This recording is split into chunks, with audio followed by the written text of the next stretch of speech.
Eh bien, salut à tous, bienvenue sur Super Moi TV. J'espère que vous allez bien. On était en train de discuter avec Fanny tranquillement, euh, avec nos décors respectifs. Moi, la nature, et puis elle, vous allez voir évidemment. Donc, Fanny est une artiste, donc elle a plein de choses à nous partager. Je suis de te présenter, de passer ce moment avec toi, Fanny. Salut. Eh ben, salut, le plaisir est partagé. Tu Merci m'entends? à toi. Ah, je m'entendais. Je pensais que tu m'entendais pas. Et tu es bien avec moi? C'est bon, il n'y a pas de souci pour toi? Je t'entends. Ça grésille un petit peu, mais ça marche, je t'entends. Super. Ok. Alors, on a préparé un petit peu l'entretien, l'interview tous les deux. On a regardé quelle thématique on pouvait aborder. Et moi, j'avais envie de te poser plein de questions, évidemment. Et la première que j'ai envie de te poser, c'est est-ce que tu t'imaginais faire un autre métier que celui d'artiste? Aujourd'hui, non. Non. C'est une vocation, c'est quelque chose depuis toute jeune qui m'a appelée et j'ai fait d'autres choses, hein. J'ai fait des formations, j'ai travaillé dans l'administratif, j'ai fait beaucoup de choses, mais l'art, c'est mon univers, quoi, c'est mon quotidien. Donc, non, non, aujourd'hui, c'est, voilà, je suis artiste, c'est mon métier et ça le restera comme ça. Ok. Euh, dans quel état tu te sens quand tu crées? Alors, on va voir ce que tu crées, mais dans quel état tu es quand tu crées? Alors, quel état d'esprit je suis? Eh bien, ça dépend. Par moment, ça va être un coup de folie. Ça va être quelque chose en fait qui est évident, donc beaucoup de joie, tu vois, beaucoup d'excitation. Et par d'autres moments, c'est plutôt des sentiments des fois que je puise dans quand je suis triste, tu vois, ou quand il y a des petites choses qui me gênent. Eh ben, je puise dedans et je vais créer en fait. C'est plus souvent comme ça que ça se passe d'ailleurs. Et c'est vrai que je vais avoir tendance à créer après des choses un peu originales, mais en tout cas, ce qui m'a dérangé, tu vois, eh ben, je l'ai transmis dans ma création. Et c'est vrai que c'est ce que je dis souvent quand on me pose la question en tant que créateur, parce que voilà, je fais de la sculpture. J'ai tendance à toujours, on laisse un bout de notre identité en fait en tant que sculpteur dans la création. Et à chaque fois, c'est une nouvelle émotion, c'est un nouveau partage parce que voilà, on va laisser un petit bout de nous en fait. Donc tout dépend après l'état d'esprit quand on l'a réalisé. Ouais, c'est super intéressant en fait. Et est-ce que du coup, euh, qu'est-ce que j'allais dire est-ce que parfois, à la fin d'une création, euh, est-ce que, euh, est-ce que du coup, il y a de la ah, je l'aurais bien faite autrement si j'avais pas été dans cet état d'esprit, ou du coup, il y a ce truc de voilà, c'est presque un accouchement de ce qui s'est passé du coup en termes de sensibilité, et voilà, ce qui est fait en fait. Et ben, c'est exactement ce que tu dis. Des fois, je me retrouve avec des pièces qui ont beaucoup d'imperfections, mais en tout cas, avec le recul, c'est comme ça qu'elles sont. Parce que l'émotion que j'ai pu mettre dedans a fait qu'elle s'est retranscrite comme ça. Mais Hmm, après, ça m'est arrivé il n'y a pas très longtemps. Donc, j'ai sculpté une Apsara. Donc, c'est une belle déesse. d'accord. Arrivé à la fin de la sculpture, j'avais mis tellement d'énergie que ça se ressentait même dans ma pièce, dans mon atelier. Quand elle est partie, j'ai eu vraiment un manque, tu vois, quelque chose. Parce qu'il faut savoir que, bon, quand on travaille sur ce type de sculpture, on met beaucoup de temps. Donc là, ça m'a pris 2 mois pratiquement tous les jours.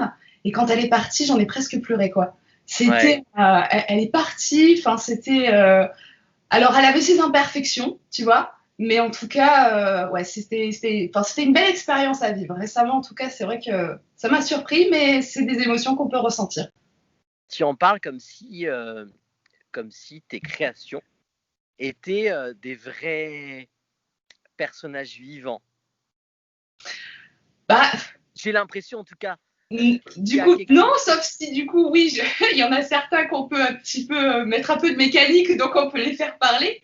Mais sinon, en fait, c'est difficile de mettre des mots sur ce type de réalisation parce que c'est vrai que on laisse un bout de soi. Voilà, peu importe le personnage qu'on va réaliser, peu importe la forme, c'est surtout des sentiments en fait. Et donc, c'est pas humain, mais en même temps, c'est vrai que voilà, il y a du sentiment en tout cas dans la création. Donc, je pense que ça se ressent quoi qu'il se passe, même quand c'est une pièce qui bouge pas, quoi, tout simplement. Alors moi, j'aimerais beaucoup que tu me parles justement de tes créations, de ta manière de créer. Là, tu nous en parles, c'est la sculpture. Oui. Que tu as une patte particulière à créer la sculpture. Est-ce qu'il y a d'autres formes d'art que tu fais? Est-ce que tu peux m'en parler? Alors bon, on va pas révéler tous les petits secrets qu'on peut avoir. Pas tout, non. Mais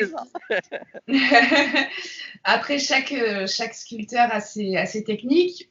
Moi, déjà, dans un premier temps, je travaille toujours sur du gros volume.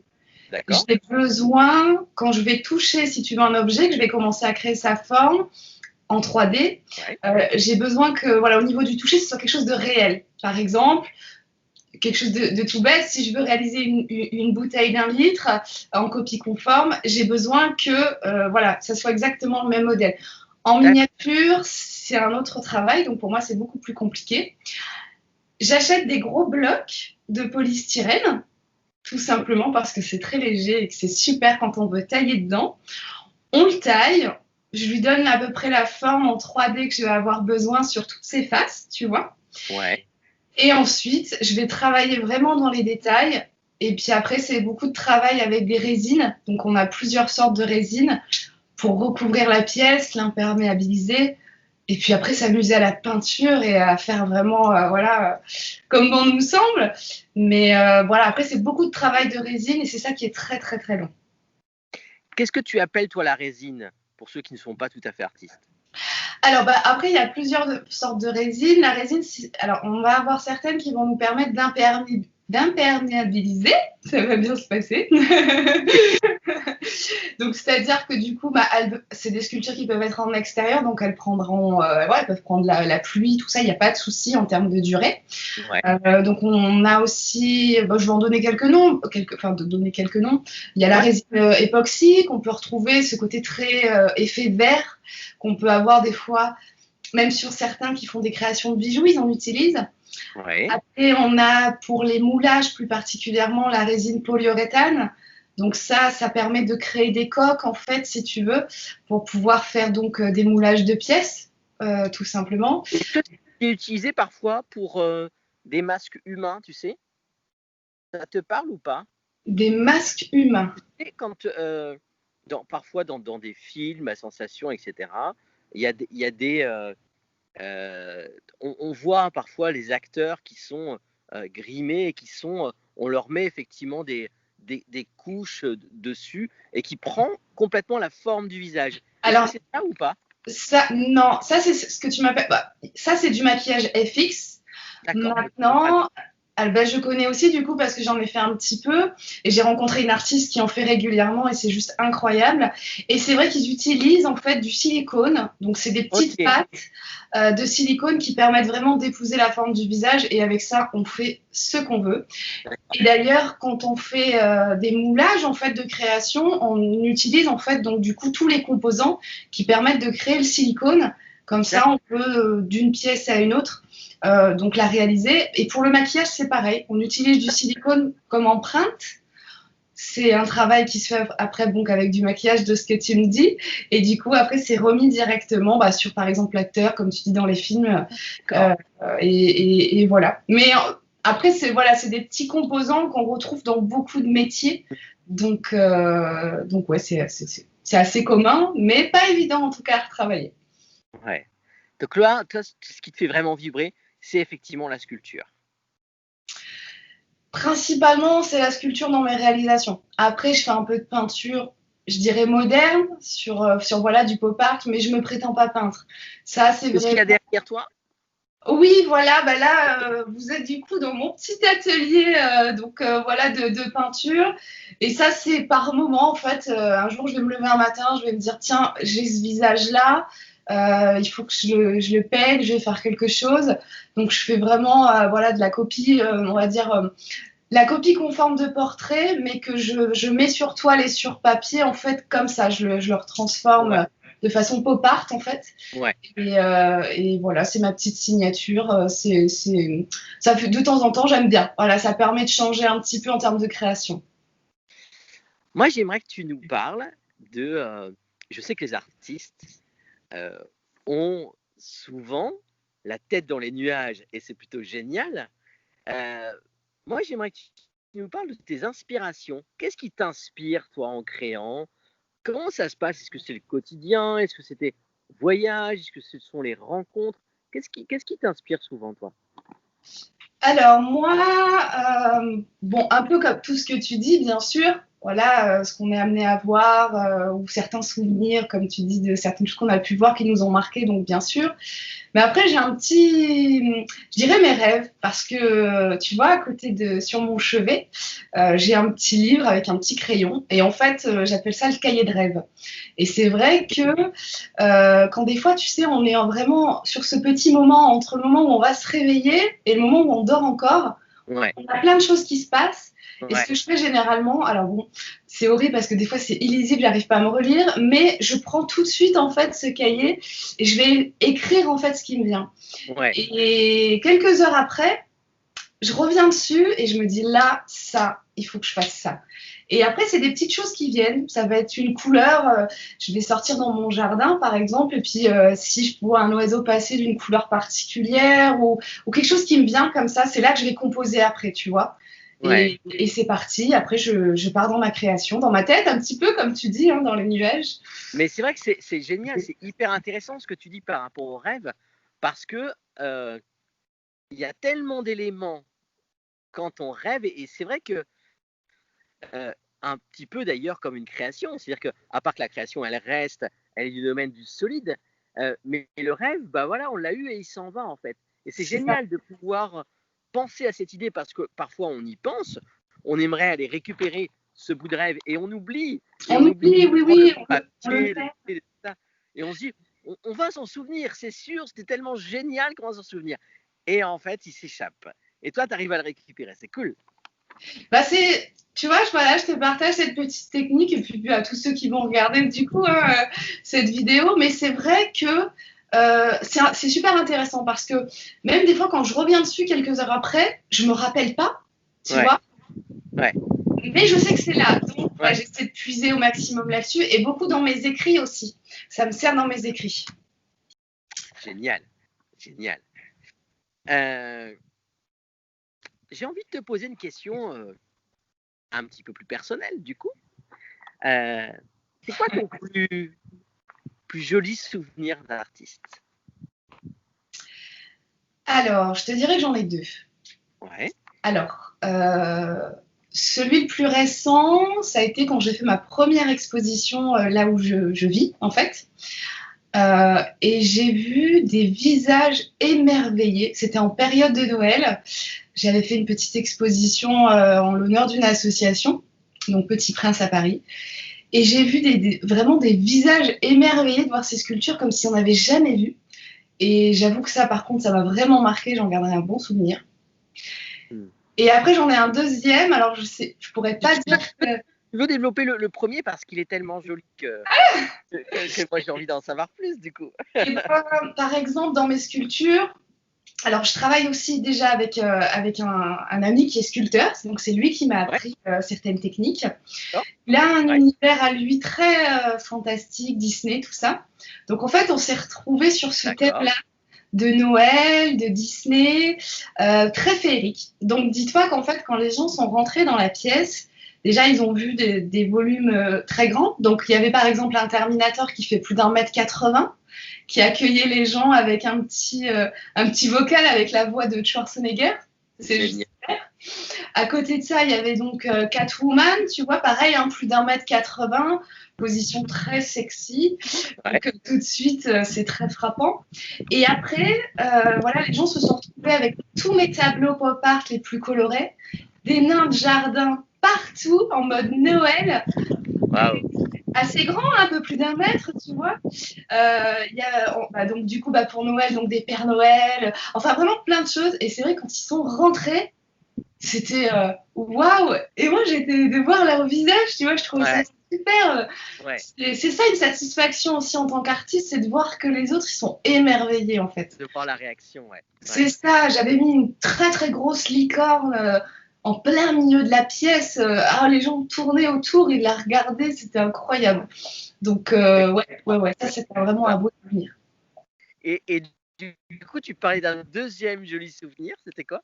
Alors, le deuxième, c'est pas tellement en tant qu'artiste, c'est quand j'étais vraiment plus petite. Mon papa était dessinateur. Et c'est vrai que honnêtement, quand je travaillais pas forcément bien à l'école, souvent il me disait, ma fille, il faut que tu saches faire des perspectives, parce que dans la vie, il y a que ça et ça t'aidera. Alors je te dis pas, je me suis mangé des perspectives enfant, c'était dingue. Et avec le recul, eh bien déjà j'en garde. Je crois que c'est vraiment le souvenir qui a fait qu'aujourd'hui j'arrive à dessiner déjà, parce qu'à chaque fois j'y repense. Chaque dessin que je fais ou création, je me dis, pense à la perspective de ça. Donc c'est un joli clin d'œil et ça fait partie, ça fait partie des souvenirs qui me suivent quoi, par rapport à mon travail. Merci papa. Ouais. Clin d'œil à papa. J'ai envie de te poser cette question-là. L'enfance, c'est un domaine qui est important pour toi. Ah oui. C'est quoi les actions que tu mets autour de ça, toi? Alors, eh bien, bon, déjà, j'ai sorti donc un clip il y a quelques temps, parce qu'à côté de mon activité d'artisan d'art, c'est vrai que je suis donc auteure. Va y avoir prochainement mes ouvrages qui vont sortir en édition. Donc, déjà à ce sujet-là, va y avoir un petit ouvrage en fait pour des enfants de maternelle, primaire, tu vois. Je récupère des dessins qu'ils ont faits, on les illustre ensemble. Donc ça, voilà des petites actions que je fais avec les enfants d'un point de vue artistique. Ouais. Deuxièmement, c'est vrai que du coup, donc j'ai lancé un clip il y a quelques temps pour une association parce que du coup, c'est ma vocation. J'ai toujours besoin d'imbriquer en fait des associations, voilà, dans tout ce que je fais pour reverser des bénéfices, tout simplement. Et donc j'ai réalisé un clip pour SOS Inceste et Violences Sexuelles qui a plutôt cartonné. Et d'ailleurs, j'en suis très fière, et très fière aussi de tous les participants, tout ça. Et ça m'a fait comme un appel, et je me suis dit, il faut que je continue dans cette voie-là, parce que c'est vrai que j'ai besoin d'œuvrer pour la protection des enfants, et on est quand même dans un monde où il y a des petites choses qui interpellent à certains moments. Donc voilà, avec mes collaborateurs, on a fondé ce qu'on a appelé le Média de l'enfant. Excellent. Voilà, donc actuellement, on est en train d'enrichir en fait ce média au fur et à mesure. Et dans quelques temps, si tu veux, ça va être un portail qui va venir informer sur toutes les associations existantes en France. On va relayer leurs informations, leur actualité, leurs coordonnées, leur situation géographique.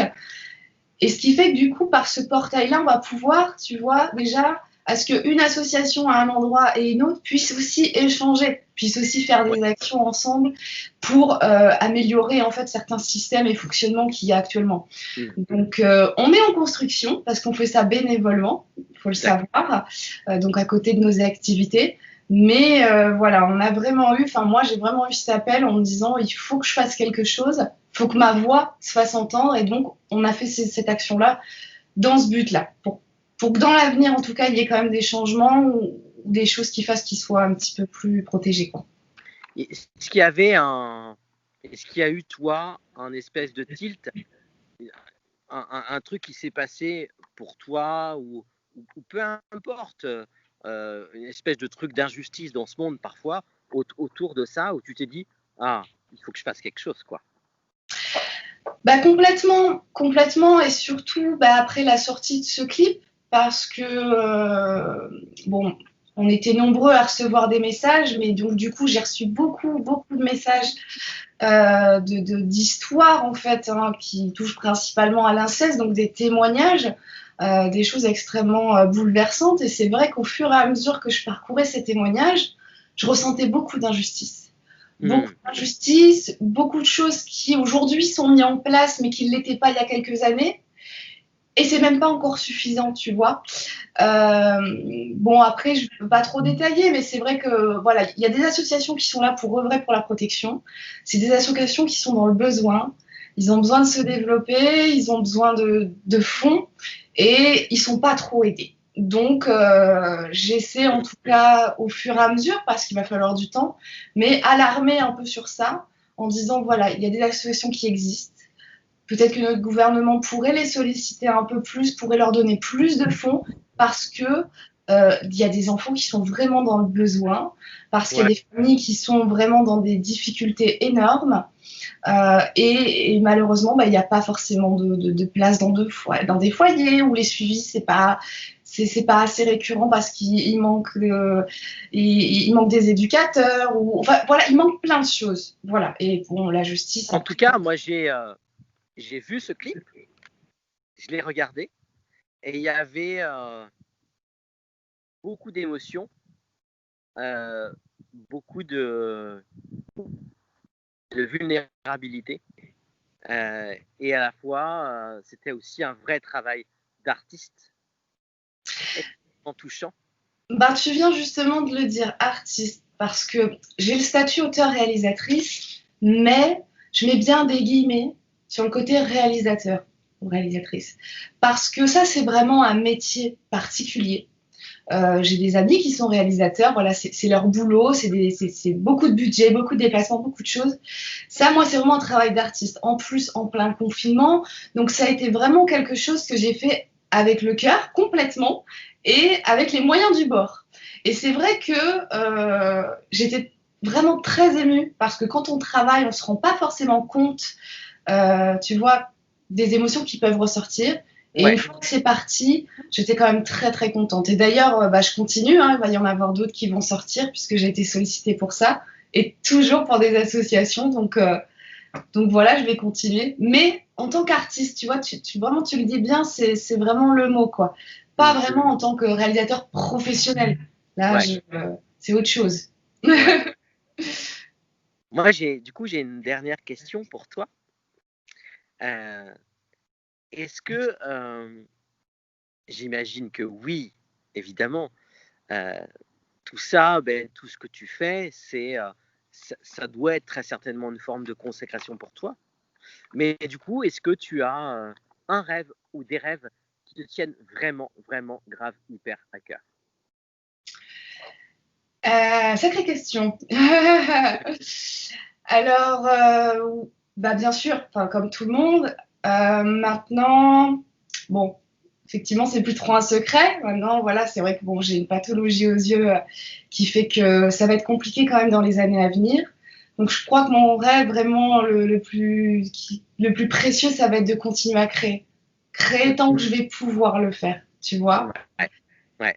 Et je travaille aujourd'hui sur un scénario, justement, pareil, hein, toujours dans le même principe, faire un peu de dénonciation, d'alerte et de reversement au maximum à des associations.